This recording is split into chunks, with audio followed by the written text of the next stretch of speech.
सभी को नमस्कार। एस प्लेस में आपका स्वागत है, जहां मैं उन फिल्मों के बारे में बताता हूं और उनकी समीक्षा करता हूं जिन्हें आप शायद भूल गए हों या जिनके बारे में अधिक जानना चाहते हों। आज मैं एक ऐसी फिल्म के बारे में बात करने जा रहा हूं जो अपने ट्विस्ट और टर्न से आपको अपनी सीट से बांधे रखेगी। इसे अब्राहम ओजलर कहा जाता है और यह एक मलयालम रोमांचक और रहस्यपूर्ण अपराध नाटक है होने वाले बदला, न्याय और सच्चाई के विषयों की पड़ताल करता है। यदि आपने अभी तक फिल्म नहीं देखी है तो सावधान रहें, इस वीडियो में प्रमुख स्पॉइलर हैं। इसलिए यदि आप आश्चर्य को बर्बाद नहीं करना चाहते हैं तो पहले फिल्म देखें और फिर इस वीडियो पर वापस आएं। लेकिन यदि आप विवरण में जाने के लिए तैयार हैं तो आइए शुरू करें और पता लगाएं कि क्या आपको इस फिल्म को देखने के लिए गांजा पीना पड़ेगा या नहीं।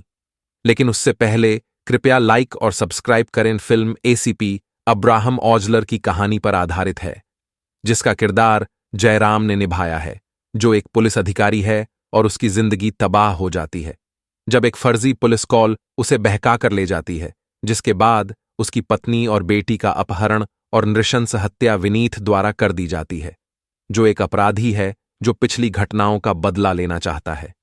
नशीले पदार्थों से संबंधित गिरफ्तारी। ओजलर निराशा में डूबा हुआ समाधान खोजने के लिए संघर्ष करता है।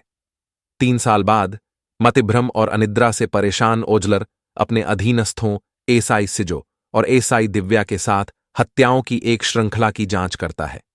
हत्यारी जोड़ी एक पिकअप ट्रक चला रहा है और दूसरा सर्जन के रूप में प्रस्तुत होकर अपराध स्थलों पर रहस्यमय नोट छोड़ता है।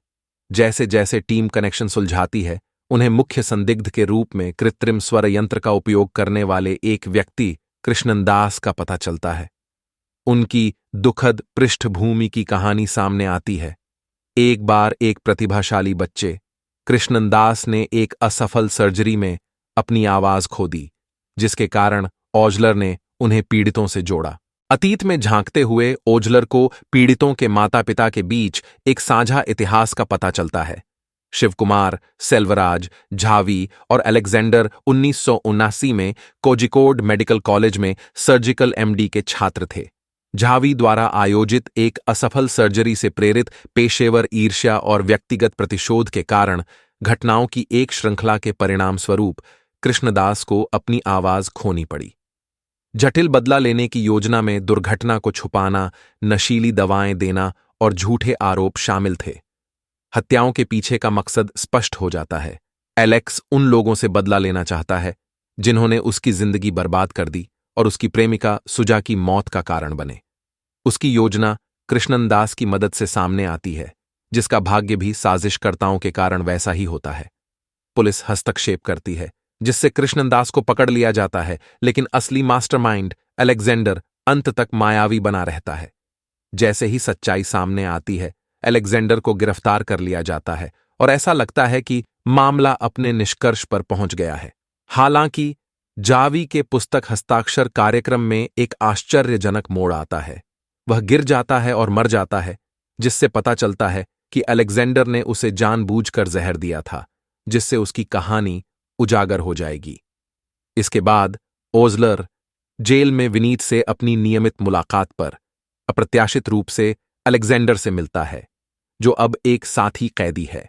अलेक्जेंडर गुप्त रूप से अस्थि अवशेष कहता है, जो ओजलर के परिवार के बारे में एक अनसुलझे सच की ओर इशारा करता है। ओजलर ने विनीत का सामना किया, ये महसूस करते हुए कि हत्याओं में इस्तेमाल किए गए हथियार पर कोई हड्डी का अवशेष नहीं है। यह रहस्योद्घाटन इस धारणा को चुनौती देता है कि विनीत ने ओजलर के परिवार को मार डाला, जिससे अगली कड़ी के लिए मंच तैयार हो गया, क्योंकि विनीत ने ओजलर को सच्चाई की गहराई तक जाने की चुनौती दी। फिल्म एक जटिल और स्तरित कहानी है जो दर्शकों को अनुमान लगाने और बांधे रखने पर मजबूर करती है। फिल्म कथानक को धीरे धीरे प्रकट करने और रहस्य पैदा करने के लिए फ्लैशबैक, सुराग और लाल हेरिंग का उपयोग करती है। फिल्म पात्रों पर आघात, हानि और अपराध बोध के मनोवैज्ञानिक और भावनात्मक प्रभावों का भी पता लगाती है, विशेषकर ओजलर, जो पीटीएसडी और अवसाद से पीड़ित है। यह फिल्म बदले की भावना, न्याय और सच्चाई की नैतिकता पर भी सवाल उठाती है। क्या किसी के साथ अन्याय होने पर बदला लेना उचित है? क्या दोषियों को सजा मिलने से न्याय मिलता है? क्या सत्य सदैव पूर्ण या सापेक्ष होता है? फिल्म में कलाकारों द्वारा कुछ प्रभावशाली प्रदर्शन भी शामिल हैं, विशेष रूप से ओजलर के रूप में जयराम, विनीत के रूप में अर्जुन अशोकन, कृष्णन दास के रूप में सैजी कृप और अलेक्जेंडर के रूप में दिलेश प्रोथम। वे अपने किरदारों को गहराई और सूक्ष्मता से चित्रित करते हैं, जिससे वे विश्वसनीय और भरोसेमंद बन जाते हैं। फिल्म में अद्भुत छायांकन और ध्वनि डिजाइन भी है, जो कहानी के स्वर और मूड के अनुरूप एक गहरा और गंभीर माहौल तैयार करता है। मेरी राय में फिल्म एक अच्छी तरह से तैयार की गई और मनोरंजक थ्रिलर है, जो आपको अंत तक बांधे रखेगी। मैंने इसके चतुर और अप्रत्याशित कथानक, इसके सम्मोहक और जटिल पात्रों और इसके मनोरंजक और तनावपूर्ण निर्देशन के लिए फिल्म का आनंद लिया। मुझे लगता है कि यह फिल्म अपराध और रहस्य शैली के प्रशंसकों और उन लोगों के लिए अवश्य देखी जानी चाहिए जो एक ट्विस्ट के साथ एक अच्छी कहानी पसंद करते हैं। मैं फिल्म को 5 में से 4.0 स्टार दूंगा।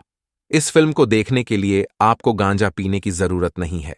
यदि आपको यह फिल्म पसंद आई तो मैं आपको कुछ अन्य फिल्में देखने की सलाह दूंगा जिनमें समान विषय या शैली हों, जैसे से 7 the silence of the Lamb's, the usual suspects और शटर आइलैंड।